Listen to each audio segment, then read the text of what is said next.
Amin. Sehat, Amin, Pak. Pak. Ini sudah di Surabaya atau masih di rumah masing-masing? Masih di rumah saya masih di rumah, Pak. Masih ya.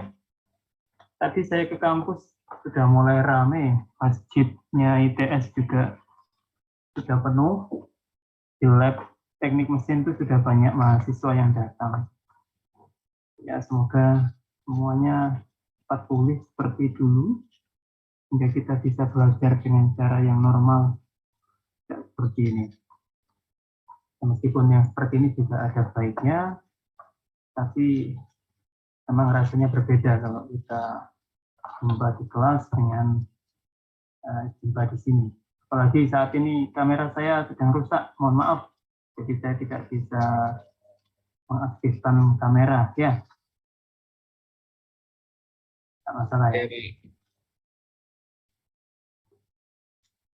Agar tidak terlalu malam, bagaimana kalau kita mulai saja sambil menunggu kawan-kawan yang lain? Boleh, Pak? Ya. Boleh, Pak. Jadi kita belajar saat ini tuh pada hari ini tujuannya adalah untuk berdiskusi tentang beberapa kasus terkait sambungan kelas dan sambungan rivet. Karena berikutnya saudara akan diuji kemampuannya untuk menganalisa kekuatan sambungan dan mungkin juga untuk merancang sambungan. Hingga hari ini kita perlu untuk berdiskusi lebih detail tentang bagaimana kita melakukan analisa tegangan kerja pada sambungan rivet dan sambungan las. Teori sudah kita lalui pada minggu lalu, ya. Jadi sore ini kita akan fokus pada tutorial. Nanti saya akan posting di WA buku Bandari, buku elemen mesin karangannya Bandari, yang berisi banyak sekali contoh soal yang dibagi dalam tahapan-tahapan, sehingga saudara nanti bisa belajar mandiri tentang kekuatan sambungan, baik untuk riset maupun las. Ya. Oh, sebentar, nanti saja setelah kelas saja ya. Nah, sekarang saya akan bagikan dulu di monitor saudara, semoga terlihat.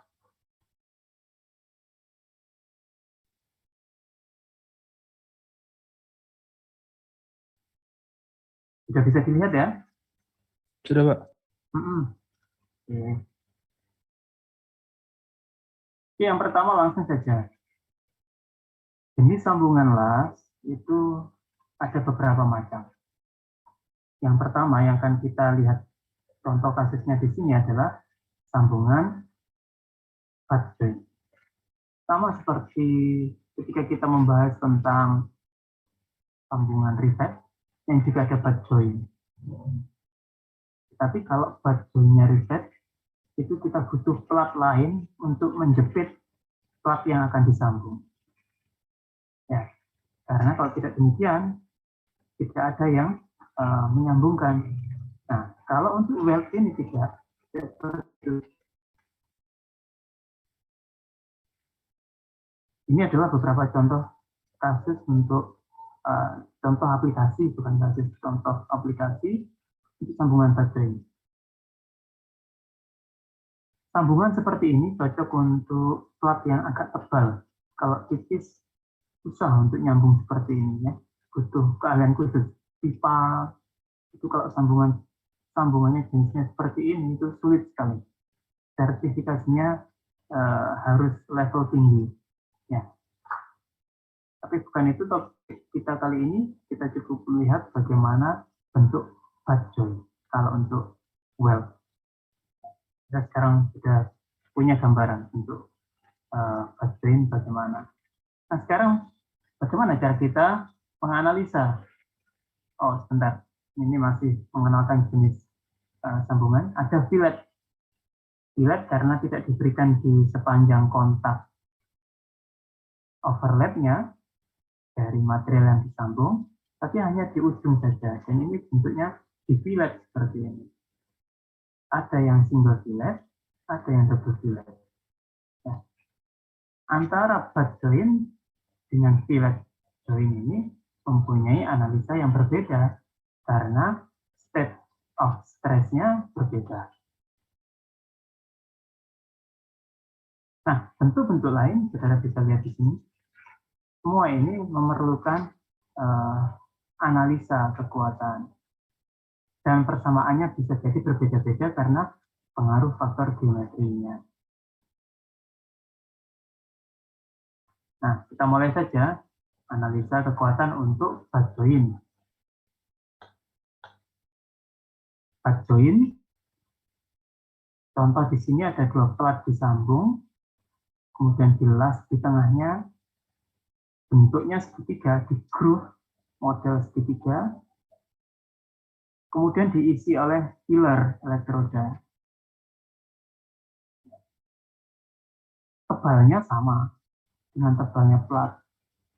Jadi ini kalau ditarik garis begini, diambil penampangnya ya sama dengan penampang plat. Luasan ini yang menopang beban. Itu sama persis dengan luasan plat. Ini sama-sama A. Yang luasnya adalah tebal. Kalau di sini tebal pakai huruf H, kemudian lebar L. Sehingga ketika ditarik dengan beban tunggal uniaksial, ya, P ini, maka terjadi tegangan normal, tegangan tarik, tension stress, yang merupakan rasio antara beban terhadap luasan atau intensitas beban yang bekerja pada luasan tertentu. Nah, contoh kasusnya apa untuk model sambungan seperti ini? Tangki, pressure vessel. Ya. Kalau saudara lihat truk-truk yang membawa tangki, baik itu liquid maupun fluid, ya, maupun udara ataupun cairan yang bertekanan, maka itu memanfaatkan bentuk pengelasan butt joint pada konstruksi tangkinya. Contohnya seperti ini. Ini adalah model tangki seperti kapsul ya. Kalau bikin tangki itu ya plat, lembaran plat, kemudian dia digulung begini, kemudian dia dilas panjang ini. Ini adalah panjang lasnya. Untuk bagian yang tengah. Ya. Kemudian untuk paruh lingkarannya yang di atas, itu ada plat yang dipotong model agak seperti segitiga begini, tapi tidak murni segitiga. Ada beberapa bagian, sehingga kalau dikumpulkan, dia akan menjadi bentuk paruh lingkaran, paruh bola. Ya. Nah, kalau untuk kasus analisa di sini, kekuatan sambungan ini sudah dianggap sempurna, sehingga tidak perlu dianalisa. Yang di sini juga dianggap sempurna, sehingga tidak perlu dianalisa. Makanya di sini tidak perlu digambarkan. Nah, yang menjadi perhatian di sini adalah sambungan antara tangkup setengah bola dengan silinder, baik ujung atas maupun ujung bawah. Dan di sini sambungan lasnya ditunjukkan oleh garis hitam tebal ini. Bisa bayangkan ya?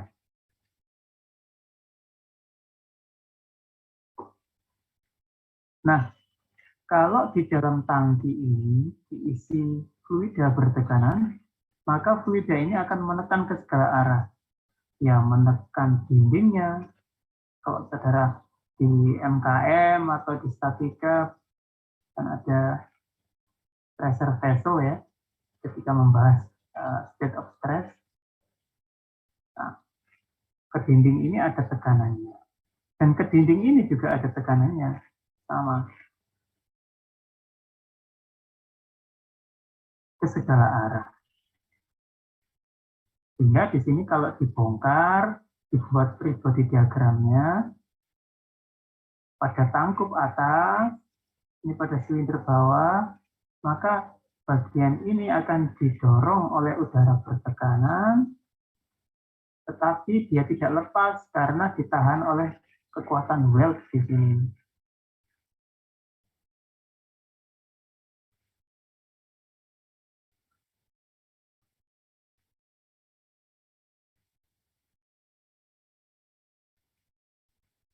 Ditahan oleh kekuatan las di sini. Dan di silindernya yang di bawah juga sama karena ada aksi reaksi. Dia akan ditarik oleh tangkup separuh bolanya yang ditekan oleh fluida tadi. Nah, ini adalah free body diagramnya kira-kira seperti ini. Kalau ini distribusinya masih merata. Nah, boleh disederhanakan. Kalau ini ditekan ke sana, besar P, maka ini akan ditahan oleh gaya F di sini. Nah, sehingga gaya F ini, yang warna biru, tidak terlihat ya kalau ini. Nah, begini. Gaya F inilah yang mengakibatkan tegangan atau beban pada sambungan las. Bekerja di mana? Ya di seluruh luasan yang di las ini. Kalau pressure vessel ini tipis, tapi dia mesti punya ketebalan lah, punya ketebalan H. Kemudian dia punya keliling. Ya. Kalau ini dipotong silindernya di sini, kemudian kelilingnya itu dibeber, jadi bentuk penampang seperti ini dengan ketebalannya tadi platnya H, kemudian panjangnya di sini adalah kelilingnya. Rumusnya keliling itu apa? Keliling lingkaran. P dikalikan apa? R atau D ya?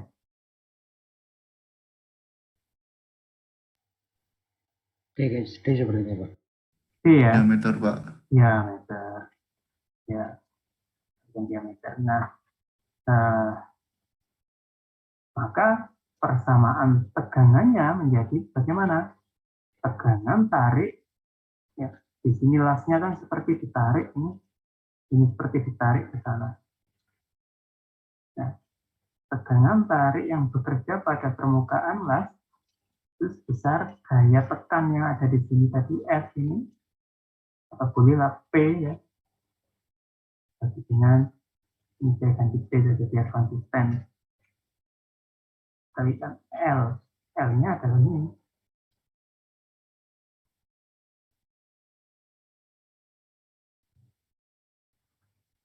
Nah, ini adalah salah satu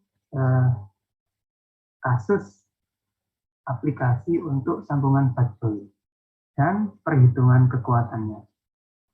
Nah, jika diketahui di sini tegangan isinya dari sambungan las dan material platnya itu sama, 85 megapascal, ya, maka dan kemudian diasumsikan di sini ada efisiensi sambungan las, artinya kekuatannya tidak sama persis dengan kekuatan maksimalnya di sini, tapi hanya 85%-nya saja. Maka berapakah tekanan kerja yang diizinkan di dalam sini?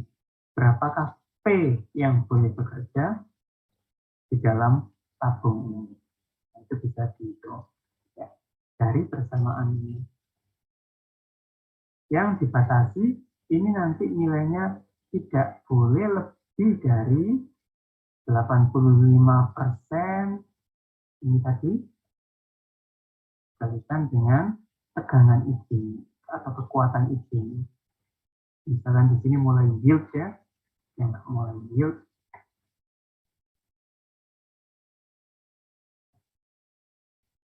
Seperti itu ya. Itu contoh yang pertama untuk sambungan las. Nanti detail perhitungannya secara ya sendiri ya. Nah, berikutnya Kalau bentuk sambungannya berbeda lagi seperti ini, sambungan tegak, tapi tetap fillet, ya.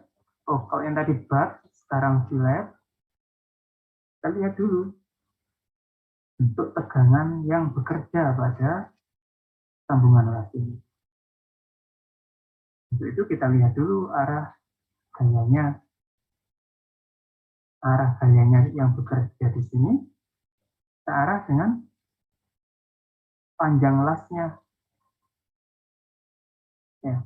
Kemudian gaya P yang berpasangan ini akan mengakibatkan plat atas akan bergeser terhadap plat bawah jika tidak ditahan oleh bagian yang jelas. Nah, karena di sini ditahan oleh bagian yang jelas, ya, oleh elektroda di sini, maka geserannya ditahan oleh las ini panjang area ini, ya, panjang area ini.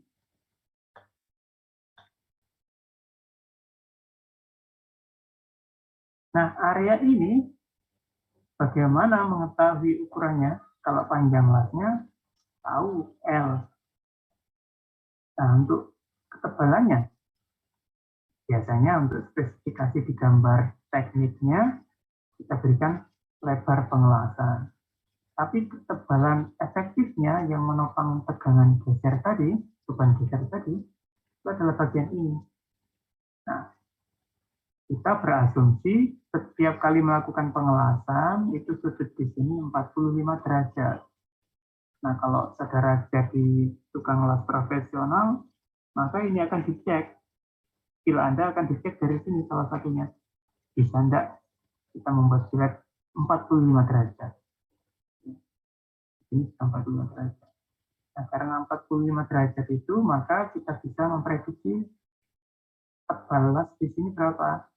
Tebal las di situ ternyata tidak sampai H, tapi 0,707 H. Kalikan L, jadilah luas penampang di sini yang menopang beban geser. Oleh karena itu, kapasitas beban yang diizinkan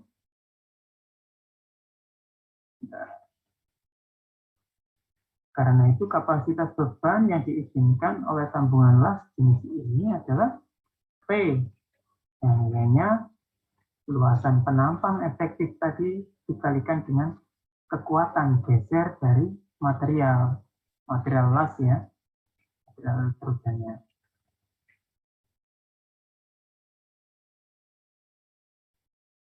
Nah, kalau ini hanya punya satu sisi pengelasan, kalau bolak-balik tinggal dikalikan 2 saja, sama seperti kasus ini.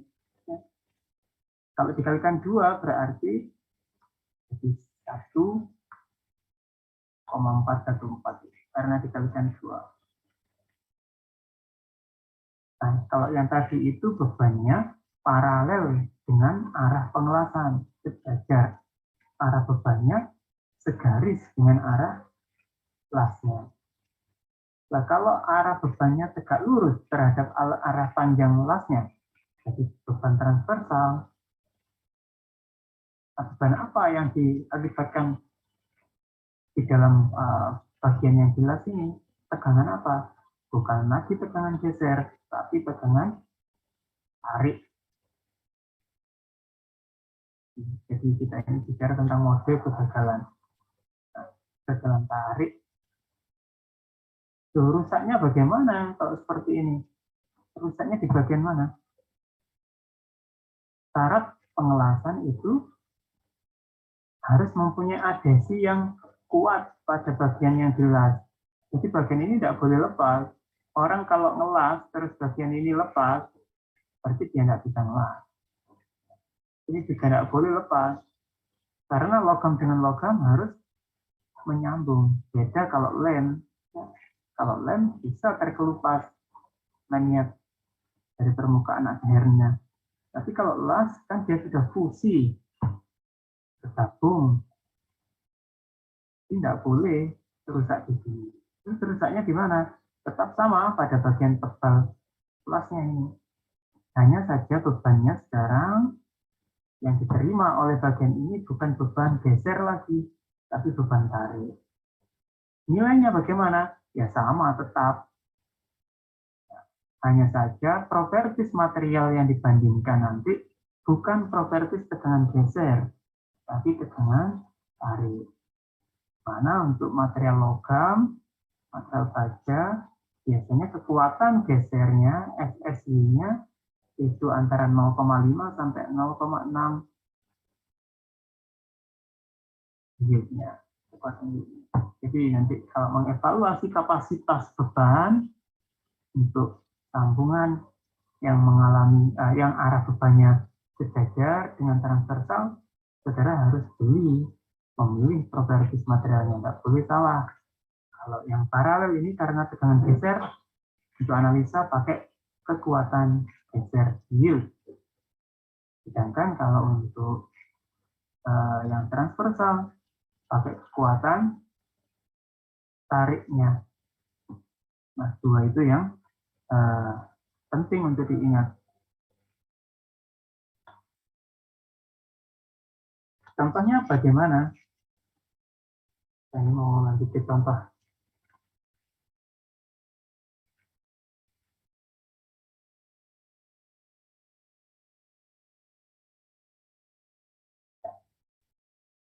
Untuk contoh yang pertama ini, menurut saudara, jenis kegagalannya geser atau normal? Contoh silat ini. Geser, Pak.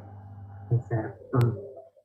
Sehingga nanti yang dibandingkan nanti adalah kekuatan geser. Karena di sini ada dua filet, maka luasnya dikalikan 2 untuk masing-masing. Ya. Sedangkan untuk yang normal persis sama seperti yang tadi. Ya. Ini saja di sini ditunjukkan contohnya ini platnya ternyata tidak saling memanjang, gitu ya. Di platnya bersilangan. Terlepas dari itu kita cukup melihat arah tekanan dan arah pengelasan untuk dengan tepat memilih propertis material yang harus dibandingkan.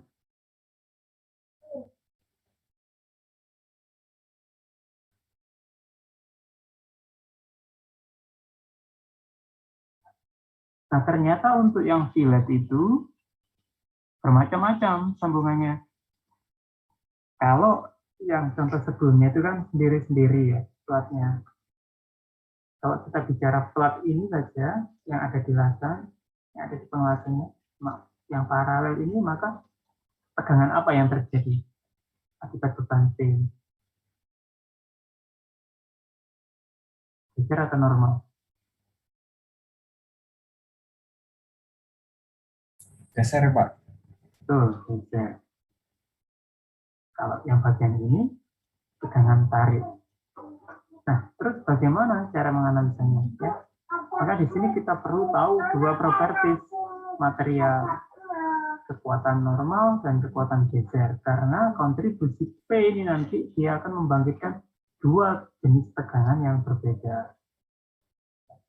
Sehingga P yang ditopang oleh tegangan normal pada bagian ini dijumlahkan dengan P yang ditopang oleh bagian ini.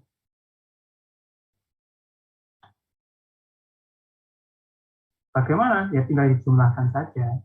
Ya, tinggal dijumlahkan saja. Makanya di sini kita hitung dulu P1 dan P2.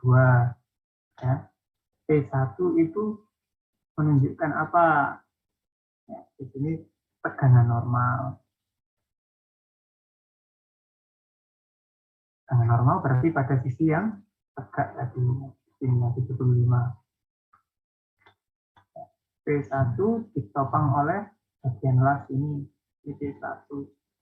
P2 topang oleh dua sisi ini paruan. Nah, sehingga kekuatan totalnya P itu akan ditopang oleh P1 dan P2. Maka kita hitung masing-masing. P1 berapa, ini yang geser, ini yang tarik, ya. Ini yang geser. evaluasi satu-satu. Jangan sampai tertukar ya untuk analisa drainase. Dan demikian juga untuk yang bagian ini. Nanti detailnya silakan cek ya. Karena terlalu banyak contoh soal di sini, bila satu-satu tidak selesai.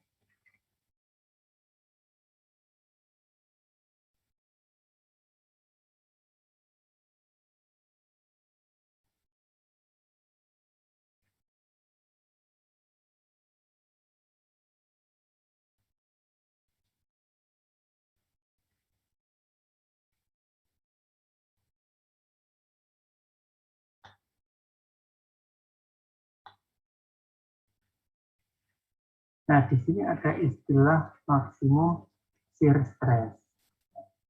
Maksimum shear stress. Kita lihat saja dulu bentuk konstruksi penguasanya.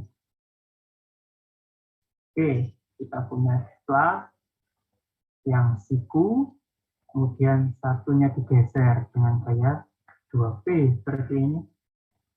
Tentu saja pada bagian ini nanti akan mengalami tegangan geser. Ya. Mengalami tegangan geser.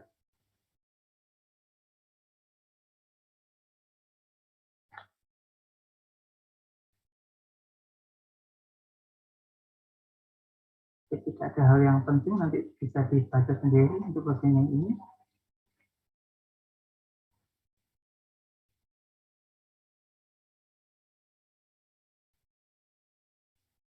Ini hanya untuk membuktikan bahwasanya bagian yang mengalami tegangan itu yang kritis itu adalah pada bagian ini yang 45 derajat itu.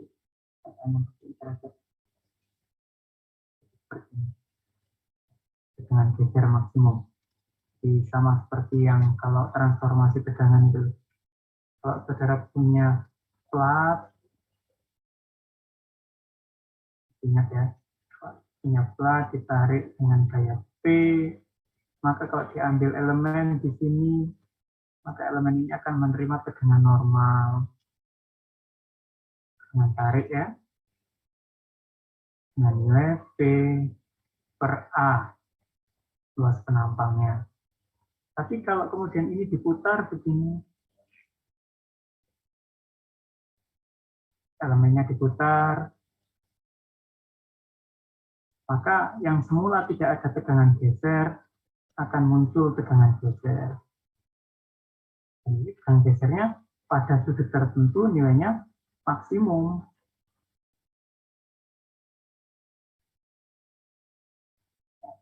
Dan tidak hanya itu, masih ada tegangan normal rata-rata.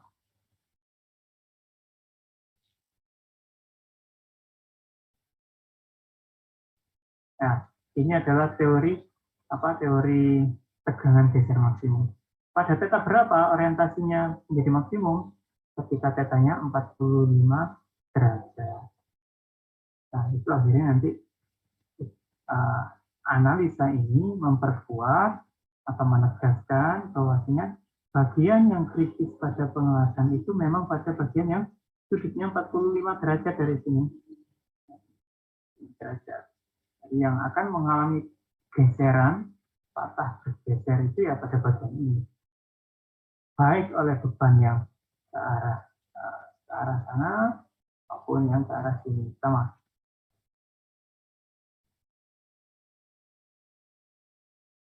Ya, kita skip saja itu sudah kita ketahui ya, sudah kita ketahui ini. Nah, kemudian berikutnya, bagaimana jika sambungan lasnya itu panjangnya berbeda? Kalau tadi ilet atas bawah atau kiri kanan mempunyai panjang sambungan las yang sama, sehingga bebannya dibagi simetri. Nah, kalau tidak sama, misalkan seperti yang ditunjukkan di gambar seperti ini, yang di sini mungkin karena keterbatasan space atau memang tidak bisa melakukan pengelasan lagi di sisi berikutnya, maka tidak dilanjutkan penuh. dengan pada bagian sisi yang kedua itu kita mempunyai sambungan yang lebih panjang atau penuh. Nah, kalau diberikan beban arah P seperti ini, tentu saja asumsinya dia distribusinya merata ya. Nah, distribusinya merata, maksudnya merata itu bekerja ke seluruh penampang plat ini. Ya. Itu bagaimana proporsi beban yang ditopang oleh L1 dengan yang ditopang oleh L2? Apakah tetap sama P/2 ataukah dia mempunyai proporsi yang lain? Nah, itu yang akan dijelaskan di sini. Ternyata beban itu ditopang, ya, tegangan yang bekerja sama, tetapi besarnya beban yang ditopang oleh masing-masing sambungan las itu berbeda. Yang dijelaskan di sini. Kekuatan materialnya sama, ya, tapi luas penampang lasnya kan berbeda. Sehingga P1 dan P2 ya berbeda. Bagaimana menghitung proporsi P1 P2 sebanding dengan luasnya, perbandingan luasnya ini. Yang lebih luas menopang beban yang lebih besar.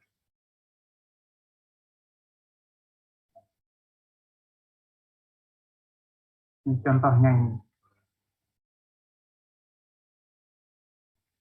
Kita punya besi siku yang ditarik ke arah memanjangnya. Besi siku ini ditopang pada blok baja, kemudian bilas-bilet dengan porsi pengelasan di atas dan bawah yang panjangnya berbeda. Kemudian diaplikasikan beban 150 kN.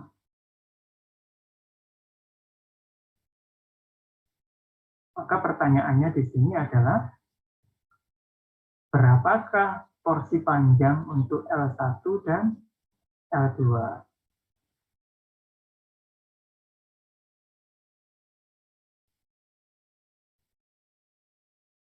Jadi ini jaraknya, jarak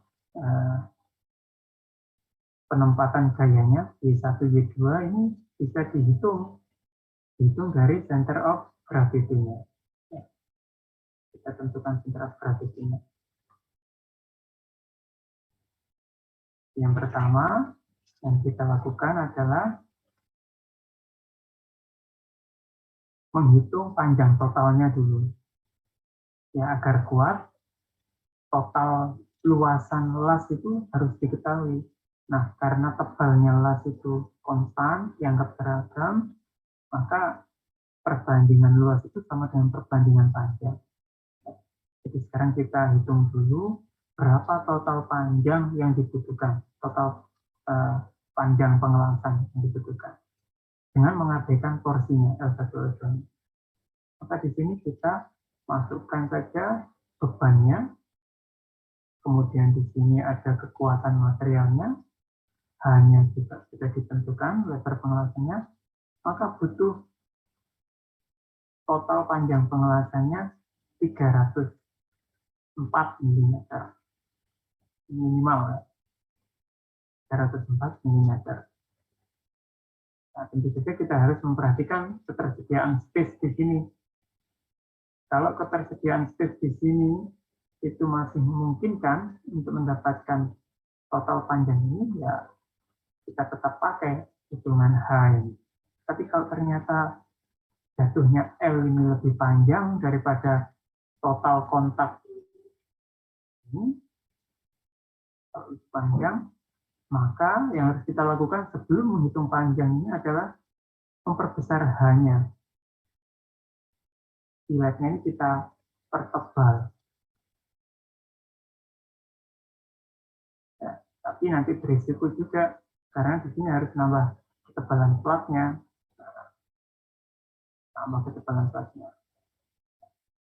Itu kalau ternyata panjangnya tidak mencukupi. Tapi kalau di sini asumsinya panjangnya mencukupi, jadi bisa mendapatkan panjang pengelasan ini. Maka pertanyaan berikutnya, Panjang total pengelasan ini dibagi berapa di L1 dan berapa di L2.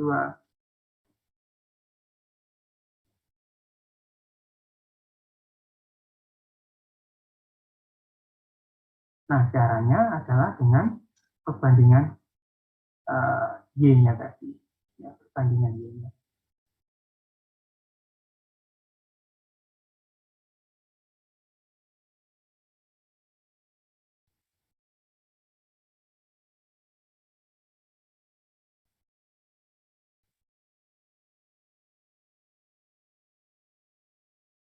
Ini kita langsung diarahkan untuk menggunakan persamaan 8.19 seperti di sini.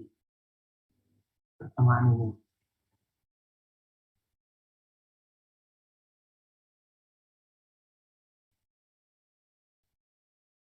Ini kan persamaan lengan ya. Ini L1, L2, Y1, Y2.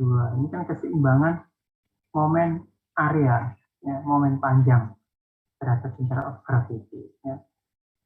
Center of gravity. Atau kita boleh mencari tahu dahulu center of gravity-nya. Kalau L-nya sudah tahu. Kalau sekarang L-nya belum tahu, maka kita pakai keseimbangan momen.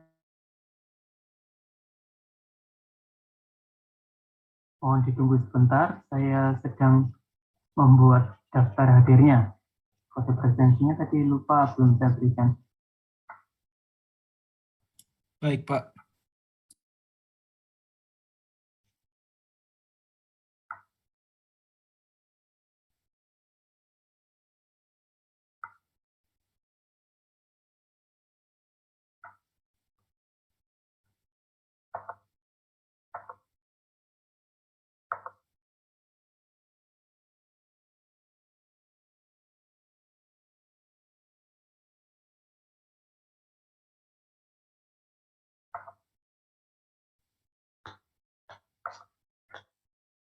Silakan lihat di chat room ya, kode presensi kalian untuk kuliah kita hari ini.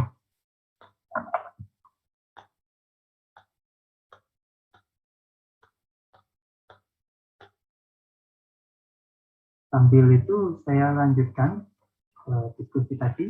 Ya. Jadi untuk mendapatkan perbandingan porsi panjang pengelasan sisi atas bawah, itu kita membuat perbandingan keseimbangan momen, ya, momen panjang. Gitu ya.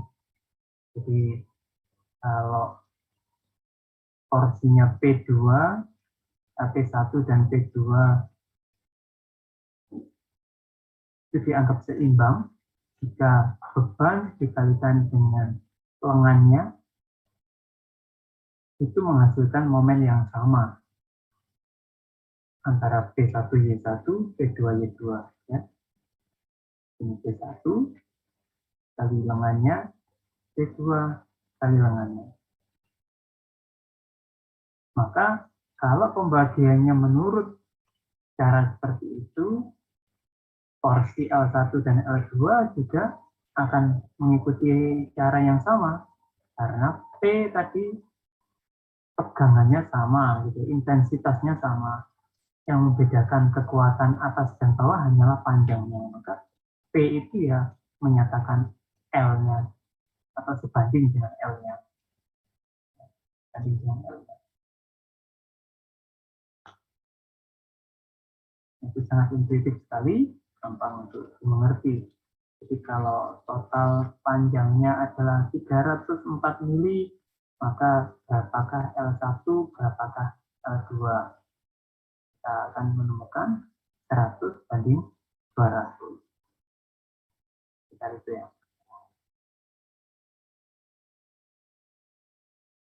Nah itu soalnya nanti akan dibolak-balik saja arahnya. Ya. Apakah itu untuk beban geser ataupun beban tarik, caranya tetap sama.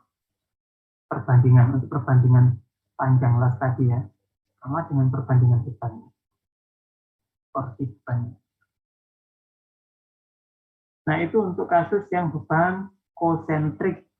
Sekarang kita masuk ke beban yang eksentrik. Artinya bebannya tidak melalui pusat sambungan. Garis aksi bebannya itu tidak melewati pusat sambungan. Ini ada beberapa contohnya. Untuk beban eksentrik, sehingga nanti bagian yang di las ini, ya, sisi las ini, selain menerima beban geser akibat P, dia juga akan mengalami momen puntir atau momen twisting. Jadi kita pindahkan saja gayanya dari yang tidak melewati pusat sambungan, dipindah ke pusat sambungan. Kompensasinya adalah muncul momen di sini akibat eksentrik. Sehingga sisi las ini akan mengalami dua beban sekaligus, yaitu beban geser, beban tarik ya kalau ini ya. Kalau ini kan transversal ya, ini beban normal akibat tarik, ditambah nanti ada beban akibat puntiran, di sini ada beban geser. Nah, kalau bebannya ini berbeda arahnya bagaimana? Yang satunya ke bawah, kalau puntir nanti kan twisting ya. Jadi kalau ini punya radius, arah twistingnya tegangannya ke sini, ini. Tak lurus dengan lengannya. Dengan P ini dianggap sama, di titik ini sama, di titik ini pun sama, di titik ini sama. P per A sama dengan geser di sini. Jadi ini normal, ini geser. Nah, resultannya bagaimana? Ya, karena ini koplanar, masih satu bidang, maka ya cari saja yang resultannya paling besar di sini untuk dianalisa. Kemudian fokus, kalau titik itu aman, ya yang lain berarti aman. Nah, dari mana tahu resultannya besar? Ya, lihat di sini arahnya, di sini. Arah bebannya. Ya. Kalau T-nya ke bawah, atau P per A kita ini ke bawah. Kemudian kalau akibat puntiran tegak lurus. Nah, cari yang sudutnya paling kecil. Cari yang arah sudutnya paling kecil. Maka kita akan menemukan ada dua bagian, ada dua titik biasanya ya. Ini dengan bagian sini. Kita analisa di dua titik. Mana yang menyebabkan tegangan paling besar? Itu yang dijadikan sebagai acuan desain. Caranya pakai apa ya? Pakai Pythagoras biasa ya. Pakai Pythagoras biasa. Gampang.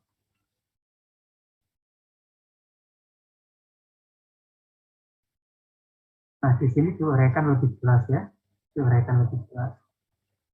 Nah, jangan sampai ada yang tidak konsisten di dalam membuat free-body diagram ya. Nah, caranya agar konsisten bagaimana? Yang digambarkan kalau aksi ya aksi semua, kalau reaksi ya reaksi semua pada bagian yang jelas ini. Ya. Jadi, kalau di sini diberikan aksinya adalah ke bawah, maka bagian sambungan lasnya akan melawan ke atas. Sehingga sigma F ke arah sumbu Y sama dengan 0. Sehingga P, beban yang ke bawah, itu akan dilawan oleh gaya W yang ke atas. Gaya W inilah yang berupa internal loading, beban internal pada las. Dan ini yang akan digunakan untuk menghitung tegangan. Jadi W-nya sama dengan P. Arahnya ke atas. Kalau arahnya ke atas, berarti kan itu reaksinya terhadap beban ini. Terus, kalau momen, diberikan momen, aksinya searah jarum jam, akibat puntiran tadi searah jarum jam, maka momen ini akan dibalans, sehingga dipenuhilah syarat statik, ketimbangan statiknya sigma momen sama dengan 0. Kalau momennya ini positif, arahnya berlawanan arah jarum jam, maka momen akibat tegangan internal ini masing-masing ya, total momen akibat tegangan ditambah dikurangi dengan ini sama dengan 0, maka total tegangan geser yang dipicu oleh momen itu nanti akan jadi seimbang sama. Nah, arahnya kemana? Arahnya melawan bebannya. Sehingga di sini yang digambarkan adalah semua gaya reaksi. Tau 1, gaya geser 1, ya, gaya geser 1. Oh, saya tadi bilang gaya normal ya, transversal ya. Ternyata tidak, di sini bukan transversal, tapi geser ya. Tegangan geser 1, dan di sini ada tegangan geser 2. Kalau ini akibat P, yang ini akibat momen. Kedua-duanya adalah reaksi atau internal loading yang bekerja pada sambungan pada lasnya dari resultannya. Ya. Kenapa kok tidak dicari yang di sini? Di sini kan juga ya sama, ada beban di sini, kemudian ada beban di sini juga. Tau 1, tau 2. Ya pasti nilainya kalau jarak lengannya ini nanti sama, pasti nanti resultannya juga akan sama, hanya beda arahnya. Nah, beda arah ini tidak terlalu diperhatikan di sini. Karena sama-sama tekan geser dari resultannya. Kalau resultannya sama, maka bisa rusak di sini duluan, atau rusak di sini duluan, atau barengan. Karena sama. Tidak dipermasalahkan. Nah, sekarang untuk bisa menghitung berapakah tau 1 gampang, tinggal P dibagi dengan H letter pengelasan 0,707 tadi dikalikan dengan panjang lasnya. Sedangkan untuk yang momen ini di statika kita punya persamaan P sama kita punya persamaan tegangan geser akibat torsi itu adalah G per J. P-nya ini adalah momen, J-nya ini adalah jaraknya ini, J itu adalah inersia polar dari penampang lasnya ini.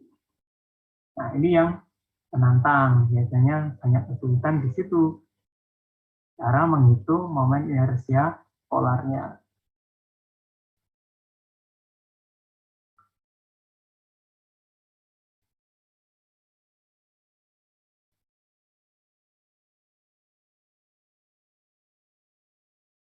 Maaf yang baru gabung, saya baru tahu kalau ada yang menunggu di waiting room.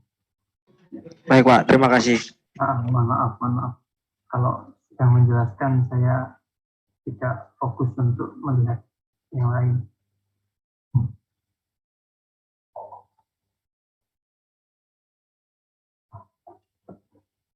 Oke, begitu ya. Kesimpulannya, kalau untuk beban eksentrik, itu kita uraikan bebannya itu masing-masing. Ada beban P menimbulkan geser langsung atau primary shear, sedangkan puntirannya mengakibatkan tegangan geser tidak langsung karena akibat puntiran ya, beban puntir. Kita sebut sebagai secondary shear. Dan kita cari resultannya. Nah, yang masalah di sini biasanya adalah mencari secondary shear akibat puntiran karena harus mencari inersia polar. Nah, tahapannya yang penting untuk mencari inersia polar, apa dulu yang harus dicari?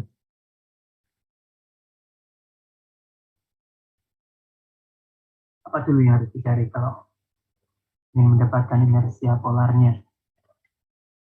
Misal ini panjang lasnya sudah diketahui.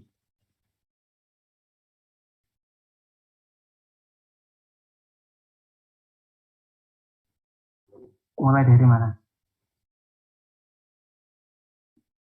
Cari dulu kan center of gravity-nya. Di mana kita tahu center of gravity-nya?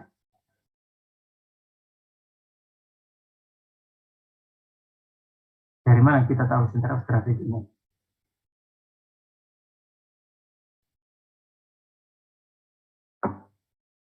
Kita pakai sumber referensi ini kan? Kita pakai sumber referensi ini. Kalau ini X, Y, kita punya L1 di sini. Panjang penguasanya L1. Kalau ketebalannya kan sama ya. Dan dia menempel di sumbu X ini. Menempel di sumbu X, maka X bar-nya langsung ketahuan di sini. X bar-nya adalah tengah-tengah sambungannya, yaitu L per 2 jaraknya di sini. Yang atas juga sama, L per 2. Ini G1, ini G2. Maka X bar-nya atau X di mana G itu berada adalah X1, G1 ditambah X2, G2. Berarti dengan X1 plus X2. Ya. Karena di sini jarak G-nya sama, bukan jarak, ini saya salah ini, bukan G1, L1, L2, panjang lasnya kan? Panjang lasnya. Karena L-nya sama, X1, X2-nya sama, ya.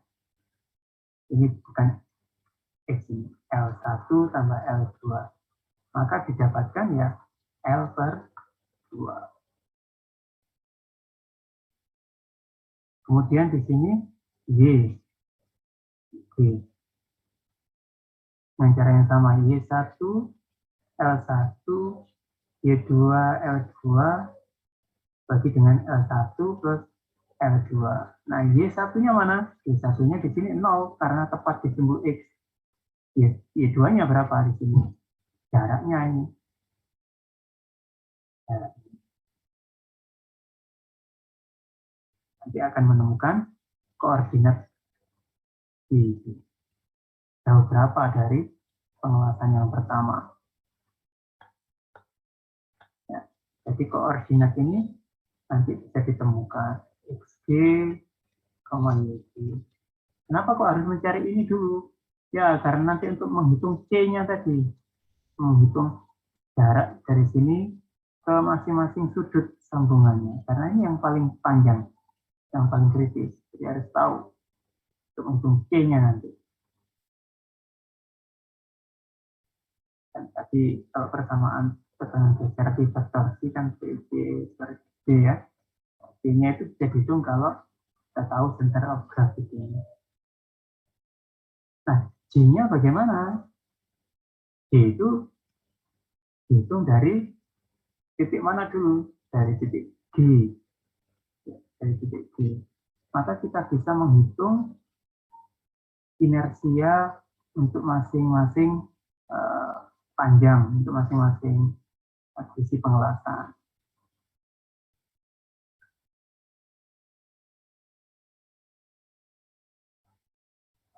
Nah, di sini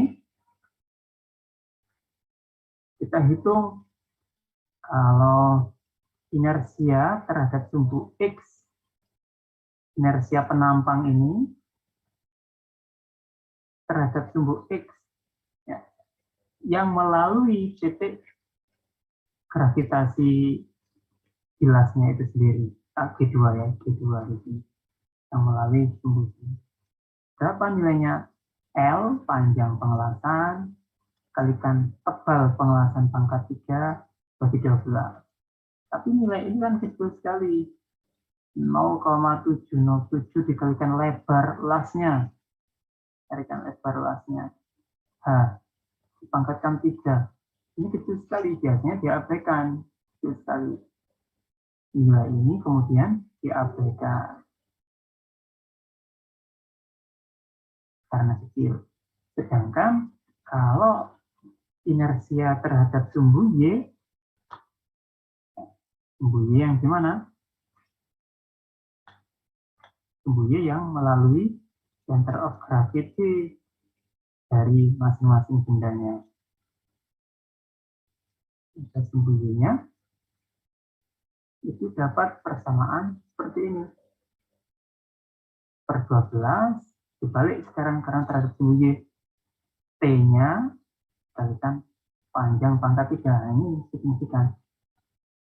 Maka ini tidak dihitung. Yang dihitung adalah yang terhadap sumbu Y-nya saja.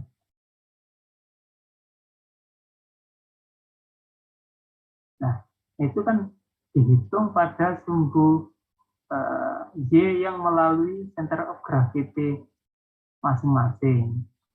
Apakah sama dengan kalau dihitung terhadap titik G? Kan seharusnya dihitung terhadap titik G.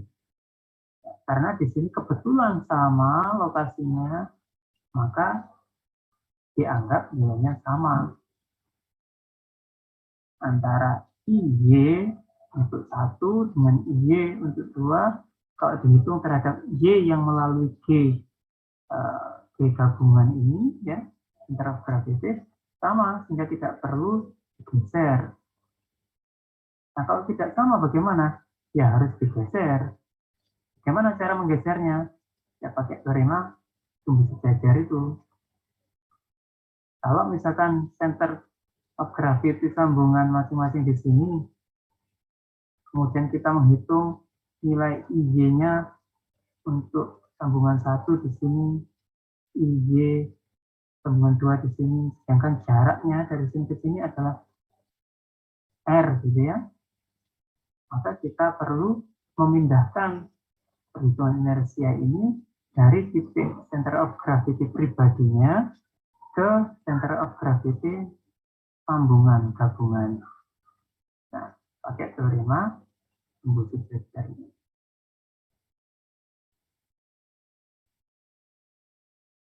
Ya. Jadi untuk mencari J atau inersia polar terhadap pusat sambungan itu butuh beberapa tahapan dan saudara harus sabar itu. Nah, kalau di lapangan saudara tidak menghitung menggunakan persamaan, saudara tinggal lihat tabel saja. Kalau paralel seperti ini panjangnya sama, J-nya berapa? Itu sudah ada. Tinggal cara membaca tabel saja kalau di lapangan. Nah, kalau tidak sama panjangnya, ada juga di tabel, ya. Nah, di sini nanti ada contoh soal, banyak contoh soal kalau panjang sambungannya ini sama maupun berbeda.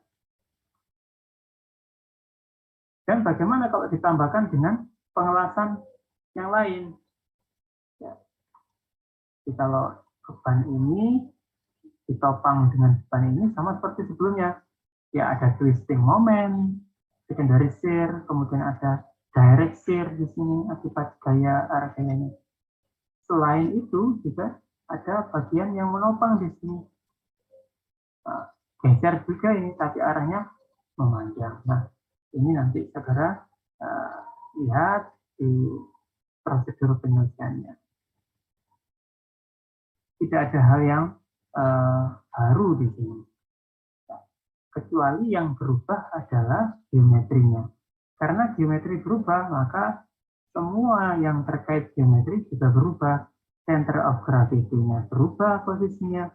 Kalau semula tadi sama di tengah-tengah semuanya, sekarang dia bergeser condong rapat ke sebelah kiri, karena di sini ada luasan pengelasan tambahan. Jadi titik beratnya lebih mendekat di sini.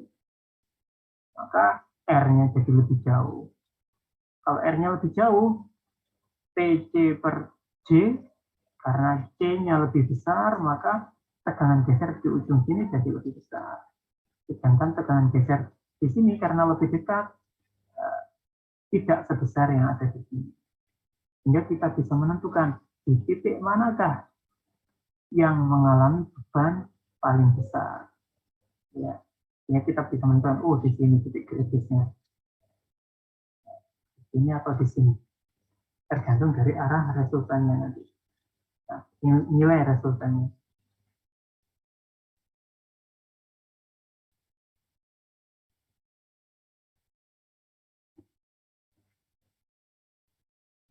Nah, contoh itu kemudian diulang-ulang dengan variasi soal. Kalau tadi pengelasannya itu mendatar, seperti ini. Sekarang dibalik, dia tengkurap, ya, ada ke bawah punya.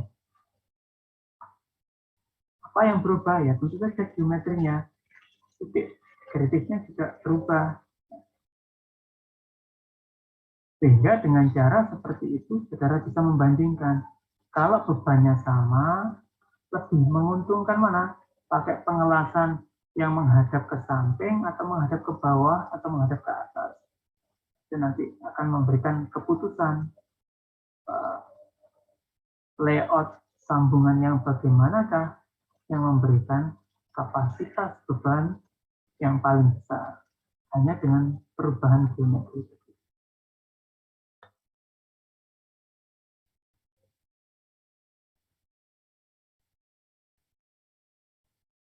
Nah, beban eksentrik yang lain, kalau tadi kan beban eksentriknya menimbulkan momen puntir.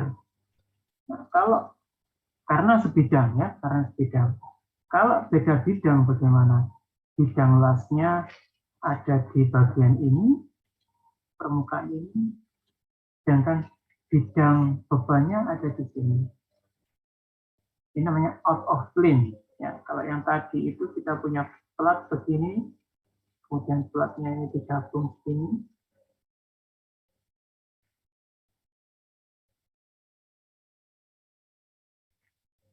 Ini bidang lasnya sama dengan bidang bebannya. Masih satu bidang. Sama dengan bidang kertas gambar atau monitor yang kita pakai. Tapi kalau ini sudah beda bidang ini. Karena misalkan ini baja kanalnya ya, yang kita pakai. Kemudian di fix support dengan weld pada plat ini. Nah, ini bidang lasnya ada di sini. Sedangkan bebannya ada di sini. Ini namanya out of plane. Out of plane. Tidak satu bidang. Maka di sini muncullah tegangan bending. Ya, beban bending akibat eksentrik ini. Dan beban bending ini akan menimbulkan tegangan tambahan pada bagian yang jelas.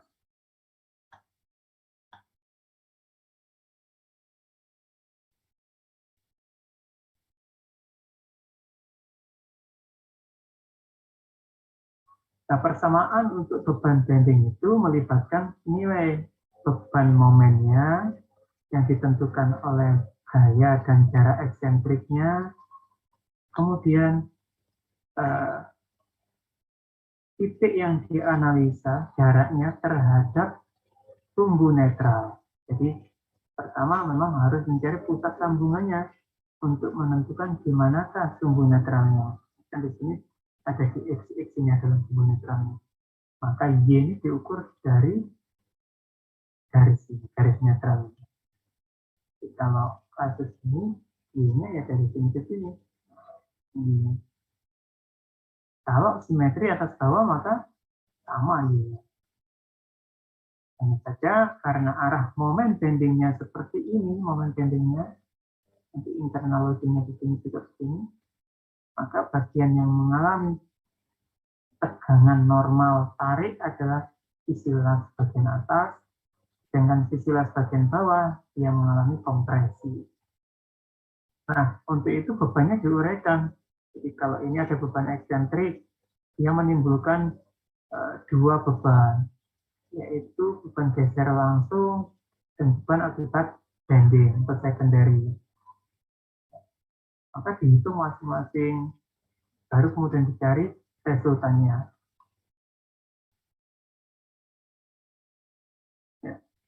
Nah, di sini tegangan normal akibat bending diubah menjadi tegangan geser. Jadi dibagi dua, ya, di sini konversi menjadi tegangan geser. Atau kalau saudara masih ingat yang lingkaran Moore itu ya, lingkaran Moore, tegangan geser maksimumnya ada di mana? Kalau diambil elemen di sini, ya, Ambil elemen di sini, akan ada sigma akibat bending, ya kan? Akibat bending. Nah, kemudian ada tegangan geser di sini, T. Arahnya kemana? Ini.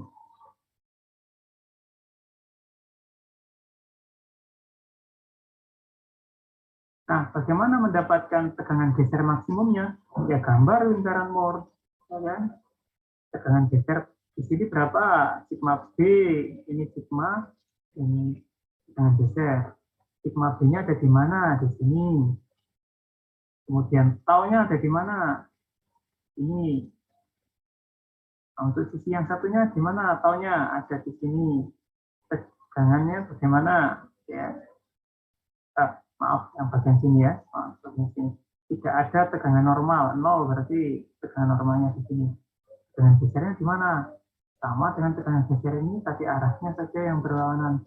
Kalau ini menimbulkan momen positif, ini negatif, maka di sini negatif. Tariklah di sini. Maka di sini adalah karena ini 0, ini sigma B, maka ini tengah-tengahnya sigma B per 2 sama dengan ini.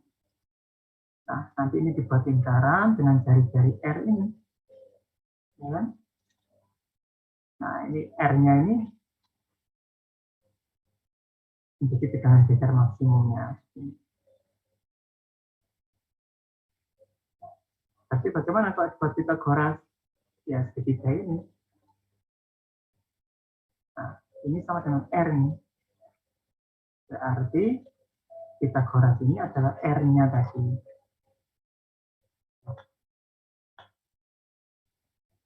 Nah, kalau gampangannya, ya saudara ikuti saja alurnya, masukkan kebersamaan-persamaan ini. Hanya perlu mengidentifikasi berapa sigma B, tahunnya berapa, gitu ya. Nah, hati-hati untuk menghitung sigma B tadi, karena kita harus menentukan I. Bagaimana kalau momen puncer tadi kita menentukan D.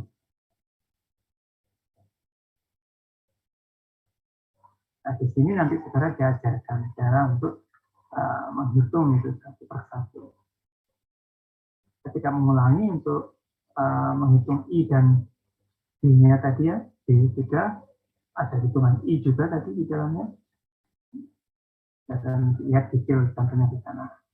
Nah, sampai di sini apakah ada pertanyaan terkait sambungan las ini?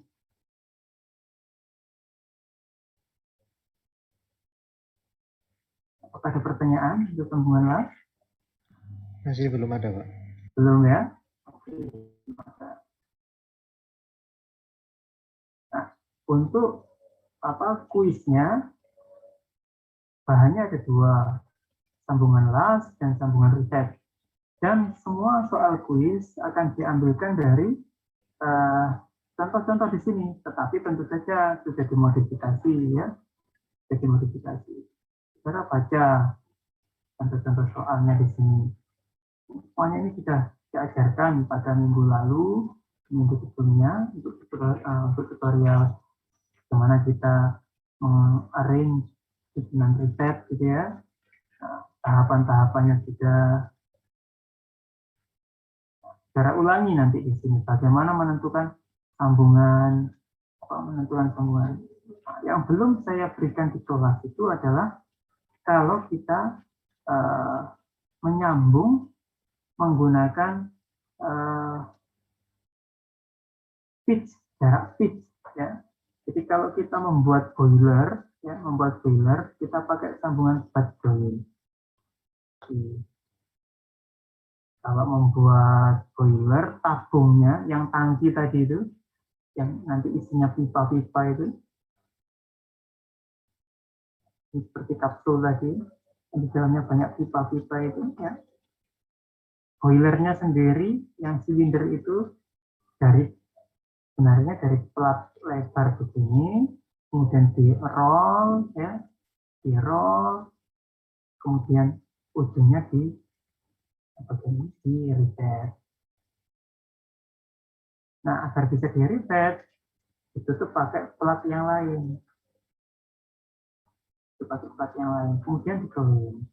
Nah, kelingnya ini sepanjang permukaan ini. Yang permukaan ini. Nah, untuk menganalisa kekuatan riset seperti itu tidak perlu dilakukan total keseluruhan riset, tidak perlu. Cukup diambil satu bagian yang polanya berulang, susunan risetnya polanya berulang. Maka itu kita sebut sebagai satu pitch gitu ya. Jadi ini kan kalau diteruskan ke sana banyak risetnya, ke sana juga banyak risetnya. Tapi coba kita amati perulangan polanya. Pola berulang itu adalah dari riset yang bagian ini, start di sini, selesai di sini. Maka ini kita sebut satu pitch. Pada bagian berikutnya akan diulangi lagi di sini, gitu ya. Akan diulangi terus begitu. Maka yang kita analisa cukup satu bagian ini saja.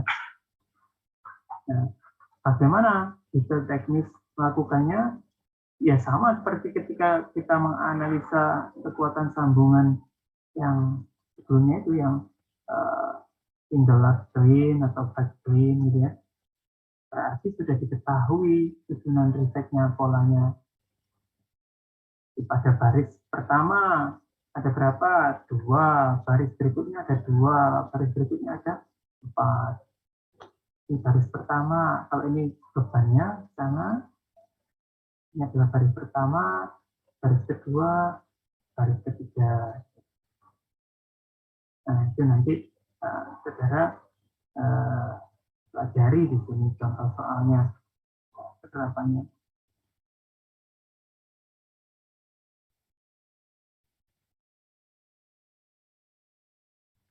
Jika tidak ada, maka contoh soal ini akan saya berikan di grup, ya, saudara pelajari, termasuk cobalah mengerjakan beberapa soal atau mengerjakan ulang contoh soal yang ada di sini untuk memastikan memang sudah betul jawabannya. Nah, enaknya di sini sudah diberikan jawaban-jawaban untuk ngecek, untuk ngecek jawaban saudara betul atau tidak, cara saudara sudah benar atau tidak. Ya dari hasil akhirnya ya, itu sudah cukup untuk memvalidasi pengetahuan saudara. Baik, Pak. Kita kuisnya enaknya hari apa? Iya, Pak, untuk ingin berdiskusi, Pak. Kami ingin Yo. berdiskusi mengenai hari pergantian kelas, Pak. Karena ada beberapa yang nggak bisa di hari Jumat malam, Pak, untuk seterusnya. Jadi mungkin bisa kami diskusikan kembali, Pak, dengan Bapak. Ya, betul. Ya. Itu saya benar-benar mohon maaf kalau kuliah Rabu siang itu, Iya, Pak. saya nggak kuat itu. Jadi sejak pagi itu saya ngomong terus, ya kayak gini ya, ngomong terus itu sering kali pada waktu tertentu itu saya blank, seperti tidak tahu apa yang saya omongkan, dan ini jadi tidak baik untuk proses belajar mengajar, apalagi menyangkut pemahaman gitu ya. Makanya saya minta ganti. Nah, untuk gantinya itu tolong betul dirundingkan seperti yang saudara katakan, agar yang lain juga bisa mengikuti, karena ini adalah hak kalian untuk mendapatkan materi, gitu ya. Baik, Pak. Mungkin Sabtu atau Minggu ini kami berdiskusi dulu, terus Ya, nanti hari Minggu malam mungkin saya akan memberikan hasil diskusi kami, Pak, ya. untuk pertemuan berikutnya di hari apa. Baik, terima kasih. Baik, Pak. Nah, terus untuk waktu kuisnya sendiri, karena materinya kan padat, terus kita ingin agar di kelas juga ada tutorial, dan sebenarnya saya ingin juga ada diskusi kelompok.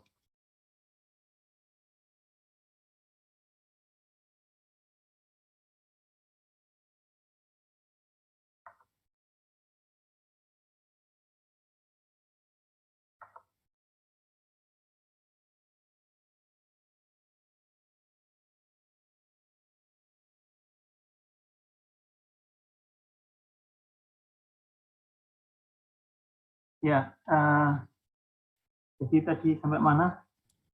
Ini Pak, diskusi kelompok, Pak. Diskusi kelompok dan alokasi waktu untuk kuis. Kuis, oke, Pak.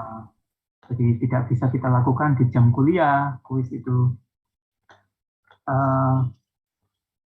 Ada, karena ini kita kelas tunggal ya, tidak ada kelas paralel, sehingga saya lebih leluasa untuk menentukan metode evaluasinya.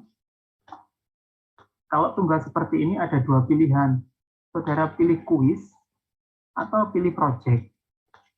Ya.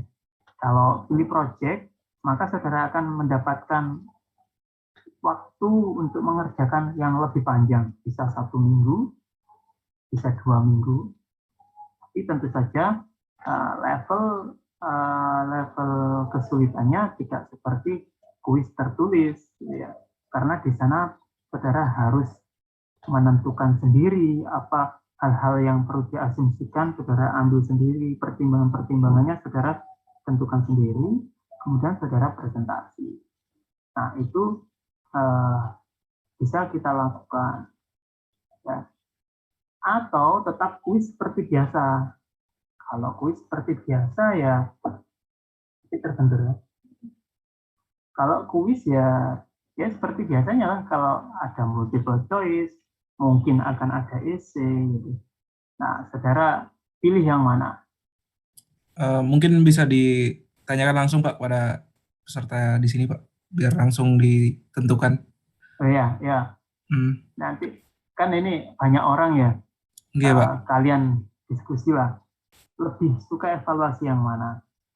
Ya, karena kalau project tingkat kesulitannya lebih tinggi, tetapi tidak ada justifikasi mati, maksudnya tidak saklek penilaiannya, karena semua pertimbangan, asumsi itu tidak bisa disalahkan mutlak sepenuhnya, gitu ya. Sehingga selalu ada diskusi dan nilainya itu bukan tergantung dari hasil akhirnya, tetapi dari diskusi yang berkembang ketika mengerjakan itu dan ketika mempresentasikannya. Tapi kalau kuis, maka sifatnya adalah mutlak. Kalau jawabannya tidak sama, ya berarti salah, gitu ya. Tapi memang soalnya ya pasti akan mirip-mirip dengan yang ada di yang sudah diberikan di buku. Nah, kenapa kok saya biarkan saudara memilih? Ya, saya ingin tahu apa dari sudut pandang mahasiswa itu lebih suka yang mana, karena belum tentu ada menyukai project gitu ya, belum tentu ada yang suka project. Mungkin evaluasi biasa itu sudah cukup. Izin bertanya Pak, untuk proyeknya misalkan seperti apa ya Pak? Saya belum ada gambaran untuk kuis misalkan diganti dengan proyek Pak. Kalau misalkan UAS kan mungkin saya masih ada gambaran gitu Pak, misalkan dari bab awal sampai bab akhir dijadikan proyek untuk material Kalau sesuatu. project, Ya, saudara akan pergi ke lapangan. Saudara lihat misalkan di tower untuk sinyal itu, sambungannya kan ada yang jelas, ada yang di keling, ada yang di baut juga. Ya. Nah, saudara analisa itu, mengapa kok memilih jenis sambungan ini. Kemudian saudara estimasi bebannya. Kemudian saudara coba menganalisa kekuatannya. Hal seperti itu. Langsung pengamatan di lapangan. Kemudian saudara memberikan analisanya. Bukan saya yang memberikan soal, tapi saudara mencari soal, kemudian memberikan analisa. Nah, outputnya adalah saudara di dalam menganalisa itu menunjukkan seakan-akan saudara engineer-nya yang merancang itu. Pertimbangan kok ini dipakai las adalah saudara jelaskan di sana dengan beragam argumen ilmiah saudara. Kemudian kalau toh pun pakai sambungan rivet atau baut, jumlah bautnya berapa, lasnya berapa.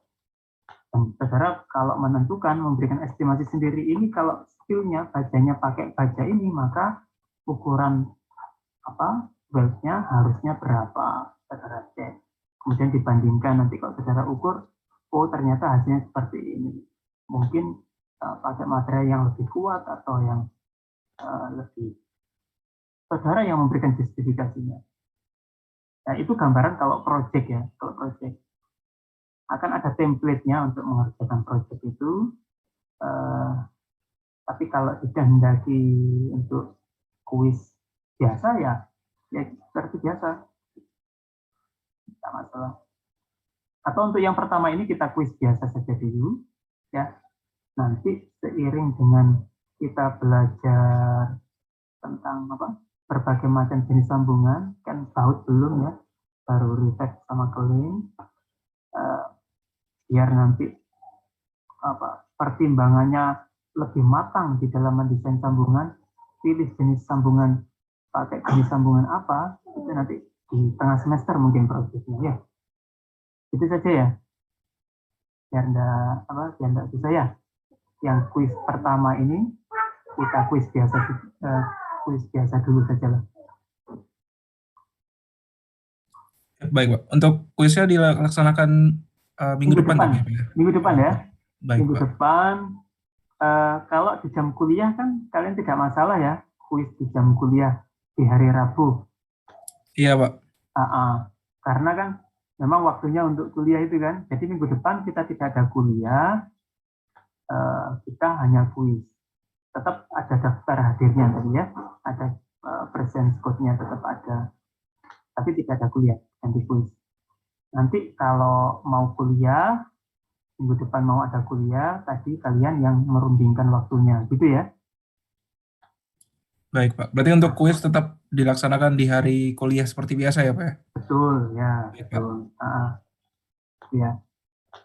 Ya, minta tolong ya dikoordinir teman-temannya ya untuk merundingkan masalah itu ya. Ya, baik Pak. Mungkin nanti juga saya rundingkan lagi Pak untuk masalah project Pak. Mungkin ada beberapa orang yang mungkin terkendala di ini atau apa. Mungkin nanti bisa didiskusikan lagi Pak. Boleh, tidak masalah. Ini Oke, bukan hal yang sifatnya saya putuskan sendiri, tapi ini Baik, Pak. challenge bagi saudara.